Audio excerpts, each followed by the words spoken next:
ফ্যাসিবাদ বিরোধী আন্দোলন সংগ্রামে চূড়ান্ত নেতৃত্ব দিয়ে আমাদের নেতা বিএনপির ভারপ্রাপ্ত চেয়ারম্যান জনাব তারেক রহমান আবার ফ্যাসিবাদ বিরোধী সংগ্রামে জয়ী হয়েছেন। আমরা সবাই তার নেতৃত্বে আন্দোলন সংগ্রামের মধ্য দিয়ে বাংলাদেশকে ফ্যাসিবাদ মুক্ত করতে পেরেছি। বাংলাদেশের বহুদলীয় গণতন্ত্রের প্রবর্তক কে? শহীদ রাষ্ট্রপতি জিয়াউর রহমান।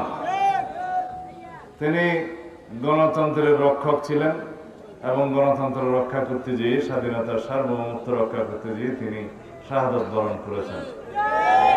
তিনি সম্মুখ সমর করে বাংলাদেশের স্বাধীনতা যুদ্ধের ঘোষণা দিয়ে সম্মুখ সমর করে স্বাধীনতা যুদ্ধে তিনি জয়লাভ করে বাংলাদেশের স্বাধীনতা ছিনিয়ে এনেছিলেন, বিজয় অর্জন করেছিলেন। তিনি 1975 সালে আবার যখন স্বাধীনতা সার্বভৌমত্ব হুমকির মুখে পড়ে, তখন বাংলাদেশের এই গণমানুষের সিপাহী জনতার বিপ্লবের মধ্য দিয়ে আবার বাংলাদেশের স্বাধীনতা সার্বভৌমত্বকে রক্ষা করেন।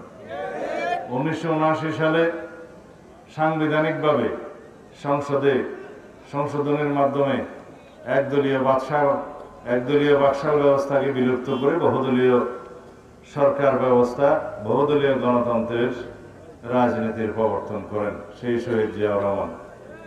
তারপরে দেশনেত্রী খালেদা জিয়ার দীর্ঘ আন্দোলন সংগ্রামের মধ্য দিয়ে সামরিক স্বৈরাচার বিরোধী সংগ্রামে তিনি জয়ী হলে আবার 1991 সালে বাংলাদেশের সংসদীয় পদ্ধতির, সরকার পদ্ধতির, বহুদলীয় গণতন্ত্রের আবারও অগ্রযাত্রা শুরু হয়। এইভাবে কেয়ারটেকার সরকার সহ যত রকমের সাংবিধানিক সংস্কার হয়েছে গণমানুষের জন্য, বাংলাদেশের মানুষের জন্য, গণতন্ত্রের জন্য, সবই বিএনপির হাত ধরে হয়েছে।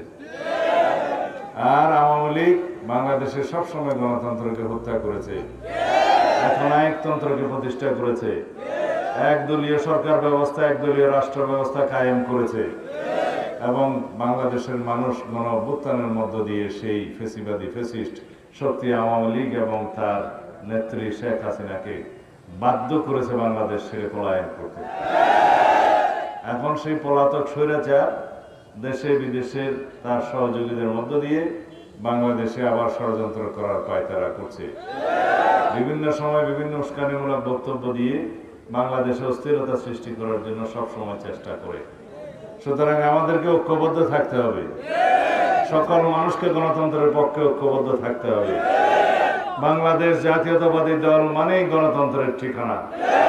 শহীদ রাষ্ট্রপতি জিয়াউর রহমান জিয়া উদ্যানে শুয়ে আছে, এই গণতন্ত্রের রক্ষা কবচ হিসাবে বাংলাদেশের গণমানুষের নেত্রী দেশনেত্রী বেগম খালেদা জিয়া বাংলাদেশে এখনো জীবিত আছে এবং এই গণতান্ত্রিক সংগ্রামে, ফ্যাসিবাদ বিরোধী আন্দোলন সংগ্রামে চূড়ান্ত নেতৃত্ব দিয়ে আমাদের নেতা বিএনপির ভারপ্রাপ্ত চেয়ারম্যান জনাব তারেক রহমান আবার ফ্যাসিবাদ বিরোধী সংগ্রামে জয়ী হয়েছেন।